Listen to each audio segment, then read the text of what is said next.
नमस्कार दोस्तों, आप सभी का स्वागत है रैंकिंग जीके में। आज हम लोग पढ़ने वाले हैं जीके का टॉप 50 क्वेश्चन, जो कि यूपी होमगार्ड परीक्षा के हिसाब से बहुत ही इम्पोर्टेंट क्वेश्चन होगा। और हम लोग एक सीरीज चालू करने वाले हैं जिसमें यूपी होमगार्ड के सारे जीके के क्लास फ्री ऑफ कॉस्ट चलाया जाएगा। तो आप लोग चैनल को सब्सक्राइब ज़रूर कर लीजिएगा ताकि आप लोग को जीके के लिए पूरी वीडियो फ्री में मिल सके और आप अपने लगातार पढ़ाई को निरंतर बनाए रखें ताकि एग्ज़ाम देने में कोई कठिनाई ना हो। और हाँ, केवल पढ़ने से ही कुछ नहीं होगा।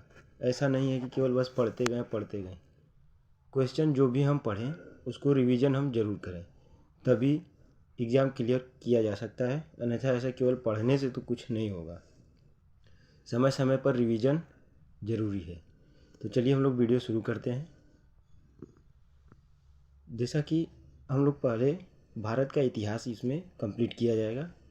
50-50 क्वेश्चन की सीरीज चलाए जाएंगे जो कि हर एक वीडियो में रहेगा। तो चलिए शुरू करते हैं पहले वीडियो से। पहले क्वेश्चन ये दिया है, ऐतिहासिक काल के अंतर्गत किन संस्कृतियों को रखा जाता है? तो इसका आंसर हो जाएगा सी, जो कि पाषाण है।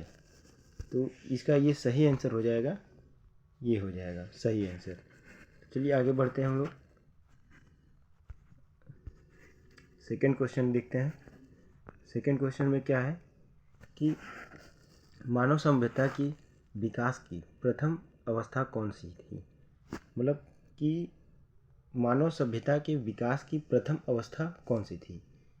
तो इसका आंसर हो जाएगा बी, शिकार अवस्था। कहने का मतलब यह है कि जो पहले के व्यक्ति जो थे, जो वो शिकार पर निर्भर थे या क्या खाते थे, तो वो शिकार के मतलब जानवरों को मार करके वो खाते थे। तो बढ़ते हैं अगली क्वेश्चन की ओर। प्रागैतिहासिक काल के उपकरण एवं हथियार किससे बनाए जाते थे? तो अपने हथियार जो थे वो किस प्रकार के धातुओं से बनाते थे? तो वह बनाते थे पत्थर से। तो इसका सही आंसर हो जाएगा डी। चलिए बढ़ते हैं अगली क्वेश्चन की ओर। चौथा क्वेश्चन है, प्राचीन मानव ने सर्वप्रथम किस पशु को पालतू बनाया था? कहने का ये अर्थ है कि किस पशु को पालने के लिए सर्वप्रथम मनुष्यों के द्वारा बनाया गया था? तो वह था कुत्ता। ऑप्शन नंबर सी हो जाएगा। चलिए बढ़ते हैं अगली क्वेश्चन की ओर, जो कि पांचवा क्वेश्चन है। इसमें दिया गया, मानव ने आग का प्रयोग सर्वप्रथम किस युग में किया था? तो इसका आंसर हो जाएगा ए, जो कि नवपाषाण युग में हुआ था। चलिए बढ़ते हैं अगली क्वेश्चन की ओर, जो कि छठवां क्वेश्चन है। मानव ने कृषि कार्य किस युग से आरंभ किया था? तो इसका आंसर हो जाएगा सी, नवपाषाण युग से। तो चलिए बढ़ते हैं अगली क्वेश्चन की ओर। क्वेश्चन नंबर है 7। इसमें दिया है, मानव द्वारा सर्वप्रथम किस धातु का प्रयोग किया गया था? तो मतलब सबसे पहले प्रयोग किया जाने वाला धातु कौन सा था मनुष्यों के द्वारा? तो इसका आंसर हो जाएगा बी, बी मतलब तांबा। चलिए बढ़ते हैं अगली क्वेश्चन की ओर। मानव ने सर्वप्रथम किस फसल का उपयोग किया था, या यूं कहें कि सर्वप्रथम किस फसल को उगाया था? तो ये हो जाएगा जौ। ऑप्शन नंबर ए होगा। चलिए बढ़ते हैं अगली क्वेश्चन की ओर। नवपाषाण युग में चावल की खेती का प्राचीनतम साक्ष्य कहाँ से मिला था? तो इसका आंसर हो जाएगा बी, कुल्डिहवा से। कुल्डिहवा से ही चावल का साक्ष्य सर्वप्रथम मिला था। ऑप्शन नंबर बी इसका सही आंसर है। तो चलिए बढ़ते हैं अगली क्वेश्चन की ओर। सिंधु घाटी सभ्यता किस काल की सभ्यता मानी जाती है? तो इसका आंसर हो जाएगा कांस्य काल। कांस्य काल इसका सही आंसर होगा। Option number C. तो बढ़ते हैं अगली क्वेश्चन की ओर। हड़प्पा की खुदाई सर्वप्रथम कब हुई थी? तो इसका सही आंसर हो जाएगा डी, ऑप्शन नंबर डी, 1921 में इसका सर्वप्रथम खुदाई हुआ था। चलिए बढ़ते हैं अगली क्वेश्चन की ओर। निम्न में से किस स्थल को मृतकों का टीला के नाम से जाना जाता है? तो इसका सही ऑप्शन क्या हो जाएगा? मोहनजोदड़ो। बढ़ते हैं अगली क्वेश्चन की ओर। मोहनजोदड़ो के टीले को खोजने का श्रेय किसे जाता है? या मोहनजोदड़ो के टीले को खोजने का मतलब किसे माना जाता है कि किस व्यक्ति ने खोजा था? तो इसका आंसर हो जाएगा आपका राखलदास बनर्जी। ऑप्शन नंबर ए हो जाएगा। चलिए बढ़ते हैं अगली क्वेश्चन की ओर।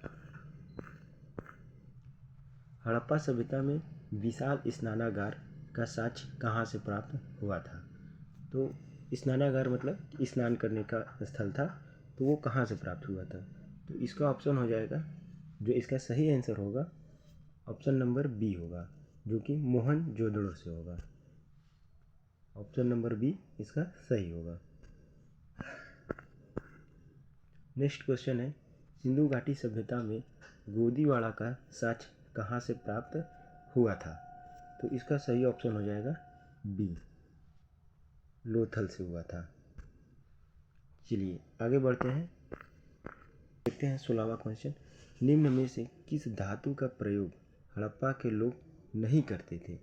तो इसका सही आंसर होगा लोहा, क्योंकि उस वक्त लोहे की जानकारी उस समय के लोगों को नहीं हुआ करता था, इसलिए इसका उपयोग नहीं होता था।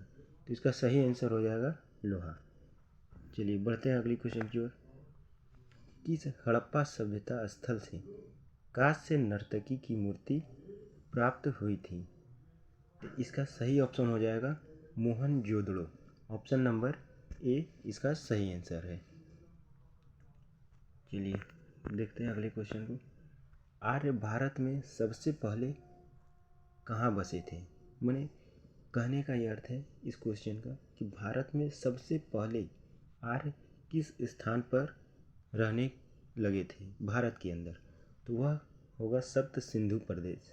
इसका सही आंसर होगा ऑप्शन नंबर ए। तो बढ़ते हैं अगली क्वेश्चन की ओर। ऋग्वैदिक काल का सर्वाधिक महत्वपूर्ण देवता कौन था? तो इसका हो जाएगा ऑप्शन नंबर सी, जो कि इंद्र थे। इंद्र देवता जो थे ऋग्वैदिक काल के सबसे महत्वपूर्ण देवता माने जाते थे। वीडियो अगर आप लोग को पसंद आ रहा होगा तो वीडियो को लाइक और शेयर ज़रूर करिएगा, चैनल को सब्सक्राइब कर लीजिएगा, ताकि इस तरीके के वीडियो आप लोग को लगातार मिलता रहे। चलिए बढ़ते हैं अगली क्वेश्चन की ओर।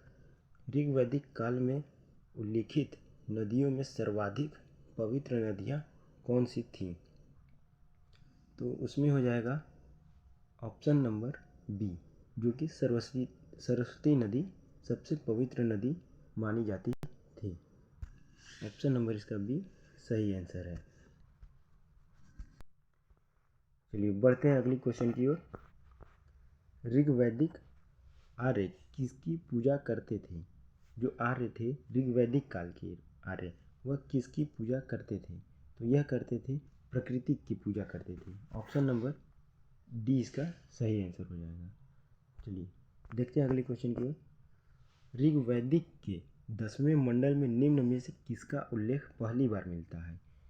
तो मतलब किसका इसमें पहली बार मिलता है उल्लेख ऋग्वैदिक में?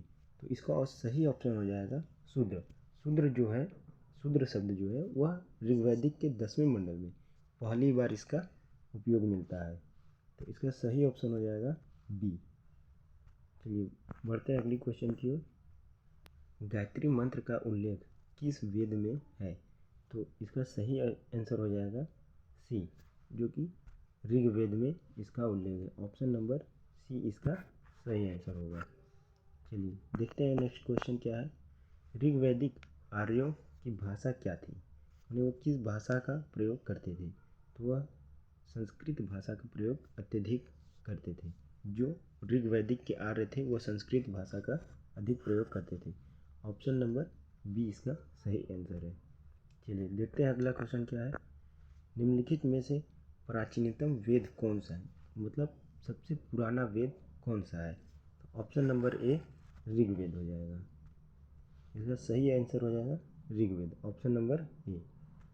चलिए बढ़ते हैं अगले क्वेश्चन की ओर। निम्नलिखित में से किस वेद की रचना गद्य एवं पद्य दोनों ही में किया गया है? मतलब गद्य और पद्य दोनों में किया गया है। तो इसका सही आंसर हो जाएगा यजुर्वेद, ऑप्शन नंबर सी इसका सही आंसर हो जाएगा। चलिए बढ़ते हैं अगले क्वेश्चन की ओर। ऋग्वैदिक काल में विनिमय के माध्यम में किसका प्रयोग किया जाता था? मतलब ऋग्वैदिक काल में पैसों का उतना प्रचलन नहीं था, या कि यूँ कहिए कि पैसे हुआ ही नहीं करते थे। तो उस समय जो था वस्तुओं के आदान प्रदान के लिए गायों का हेर फेर होता था। मतलब जो विनिमय होता था वो गायों के माध्यम से होता था।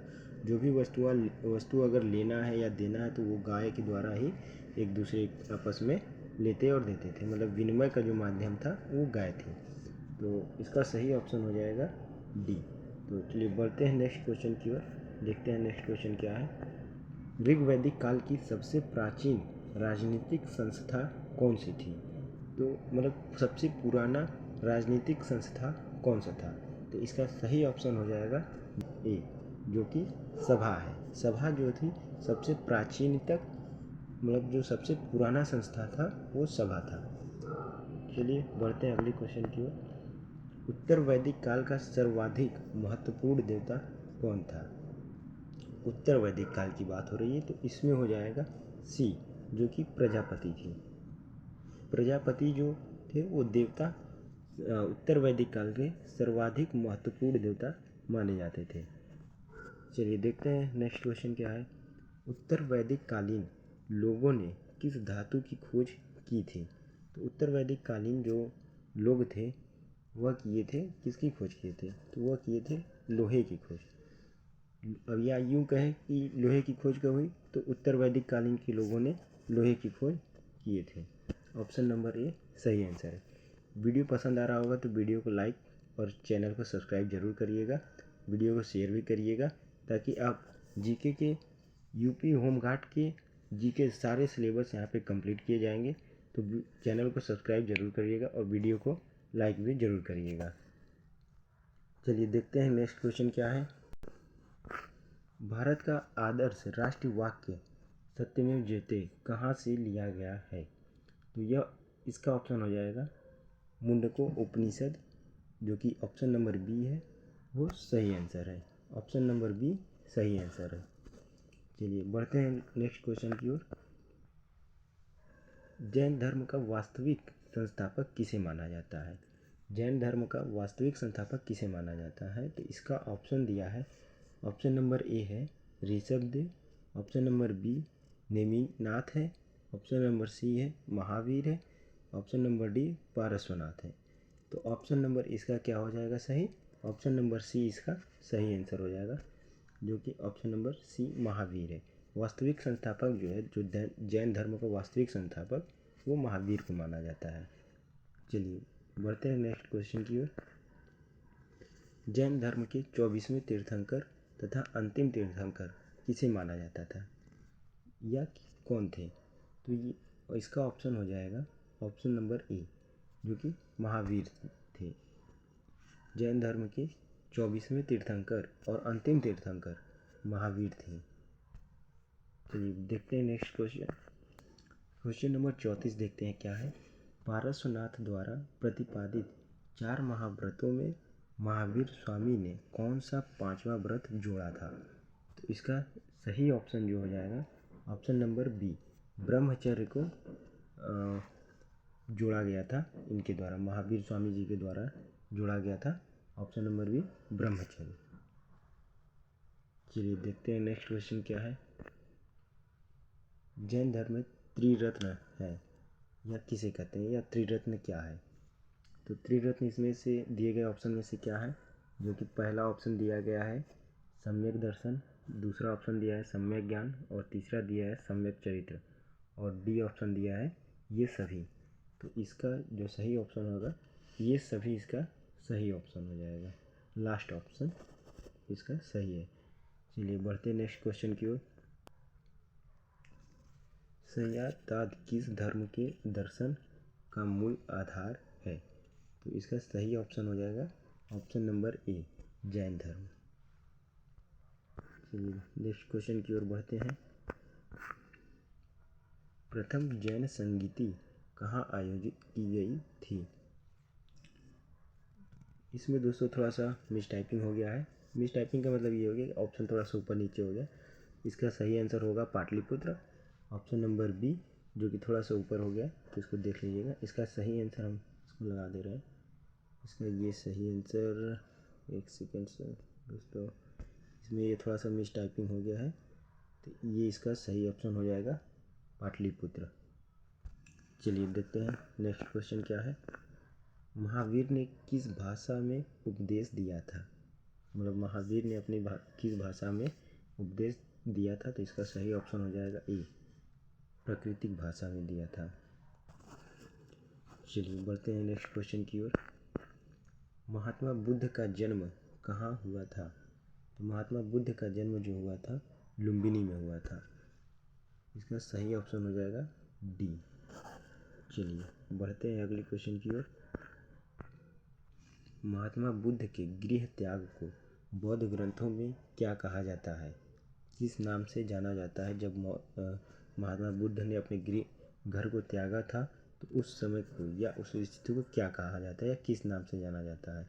तो ऑप्शन दिया है महापरिनिर्वाण, ऑप्शन नंबर बी दिया है धर्म चक्र परिवर्तन, ऑप्शन नंबर सी दिया है महाभिनिष्क्रमण, और चौथा दिया है उपरोक्त में से कोई नहीं। तो इसका सही ऑप्शन क्या होगा? इसका सही ऑप्शन है सी, जो कि महाभिनिष्क्रमण कहा जाता है। चलिए बढ़ते हैं नेक्स्ट क्वेश्चन की ओर। महात्मा बुद्ध को ज्ञान की प्राप्ति कहाँ हुई थी? महात्मा बुद्ध को ज्ञान की प्राप्ति कहाँ हुई थी? ऑप्शन दिया है पाटलिपुत्र में, इलाहाबाद में, बोधगया में और जाम्बिक में। तो इसका सही जो आंसर होगा option number C, Bodhgaya, Uruvela Niranjana नदी के तट पर हुआ था। ऑप्शन नंबर सी जो है इसका करेक्ट आंसर होगा। चलिए बढ़ते हैं नेक्स्ट क्वेश्चन की ओर। महात्मा बुद्ध ने अपना पहला उपदेश कहाँ दिया था? तो जैसा कि ऑप्शन दिया है ऑप्शन नंबर ए, लुम्बिनी। इसमें भी दोस्तों थोड़ा सा मिस टाइपिंग हो गया है, तो थोड़ा सा देख लीजिएगा इसको। मिस टाइपिंग है इसमें, और मिस टाइपिंग ऑप्शन में है, केवल ए और बी सी जो है कि वो ऊपर नीचे हो गया है। तो इसका ऑप्शन दिया है, पढ़ के बता देते हैं। लुम्बिनी है, कुशीनगर है, बोधगया है और सारनाथ है। तो इसका जो सही ऑप्शन है डी है। इसका जो सही ऑप्शन सारनाथ है, जो महात्मा बुद्ध ने अपना पहला उपदेश सारनाथ में दिया था। चलिए बढ़ते हैं नेक्स्ट क्वेश्चन की ओर। बौद्ध धर्म के त्रिरत्न हैं, कौन कौन से हैं? जैसे इसमें बुद्ध, धम्म, संघ और ये सभी। तो इसमें कौन सा सही ऑप्शन है? तो इसका सही ऑप्शन डी है। बौद्ध धर्म के त्रिरत्न में ये सभी आते हैं, बुद्ध, धम्म और संघ, ये तीनों बौद्ध धर्म के त्रिरत्न हैं। चलिए बढ़ते हैं नेक्स्ट क्वेश्चन की ओर। महात्मा बुद्ध ने अपने उपदेश किस भाषा में दिए थे? तो ऑप्शन दिया है पाली, द्रविड़, संस्कृत और इन सभी में। तो इसका सही ऑप्शन जो है पाली हो जाएगा। ऑप्शन नंबर ये इसका सही आंसर है। ऑप्शन नंबर ए सही, पाली है। पाली में ही महात्मा बुद्ध ने अपना उपदेश दिया था। चलिए बढ़ते हैं अगले क्वेश्चन की ओर। 16 महाजनपदों के बारे में किस बौद्ध ग्रंथ से जानकारी मिलती है? तो इसका सही ऑप्शन हो जाएगा ए, अंगुत्तर निकाय में। चलिए बढ़ते हैं नेक्स्ट क्वेश्चन की ओर। हर्यक वंश के किस शासक को कुड़ी कहा जाता था? तो इसका जो सही आंसर हो जाएगा ऑप्शन नंबर बी, अजातशत्रु हो जाएगा। दोस्तों वीडियो अगर पसंद आ रहा हो तो वीडियो को लाइक और चैनल को सब्सक्राइब जरूर करिएगा, ताकि आप यूपी होमगार्ड से जुड़े जो जितने भी जीके के सिलेबस हुआ सारे कंप्लीट किए जाएंगे। और हाँ, चैनल पर अभी एक टेस्ट का भी प्लान किया जा रहा है कि आप लोगों के लिए, जो कि फ्री में टेस्ट भी उपलब्ध कराया जाएगा, कि आप लोग एकदम टेस्ट दे सकेंगे वहाँ पर फ्री ऑफ कॉस्ट। और उसमें आप अपनी रैंकिंग चेक कर सकते हैं कि क्या आपकी रैंकिंग है और कितना नंबर आ रहा है। ये सारा चीज़ अभी एक प्लानिंग किया जा रहा है। और वीडियो को अगर सपोर्ट मिलता है तो टेस्ट का एक सीरीज लॉन्च किया जाएगा जो कि फ्री ऑफ कॉस्ट रहेगा।